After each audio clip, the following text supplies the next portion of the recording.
Tchou! Bonjour à tous, c'est GLG et je vous souhaite la bienvenue pour votre petit JT du Geek, toujours en mode électrique. Aujourd'hui, nous plongeons au cœur d'une révolution électrique, le lancement du NIO Alp Dome, prêt à détrôner le Tesla Model Y. Et surtout, abonnez-vous et cliquez sur la cloche pour recevoir une notification tous les matins quand je mets une nouvelle vidéo en ligne. NIO fait une entrée fracassante avec son Alp Dome proclamé mieux que le modèle Tesla. Voilà, en Chine, directement sur son haillon.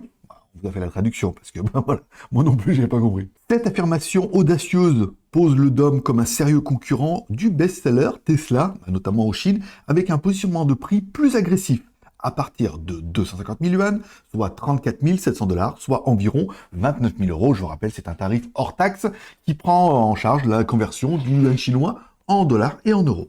Le NIO Dome repose sur la plateforme NT 3.0 de troisième génération, offrant deux options de batterie, 60 kWh pour une autonomie standard et 90 kWh pour des distances un peu plus longues. Concernant le port de charge et l'accessibilité, situé sur l'aile arrière gauche, le port de charge souligne l'engagement de NIO vers une expérience utilisateur optimisée. Oui, ça vous rappellera quelque chose de mettre le port de charge de ce côté-là, cet emplacement. Oui, une station-service, bien évidemment. Avec une motorisation développée en interne, NIO promet une expérience de conduite à la fois puissante et raffinée. Vous allez me dire, mais alors quels sont les points forts de cette NIO Alp Dome? On pourra dire un design élégant avec spoiler ducktail et poignée de porte rétractable, autonomie remarquable grâce à ses options de batterie flexibles, 70, 60 ou 90, et tarification compétitive par rapport au modèle Y, promettant une meilleure accessibilité. Encore une fois, le modèle Y, c'est surtout cher, encore même en Chine.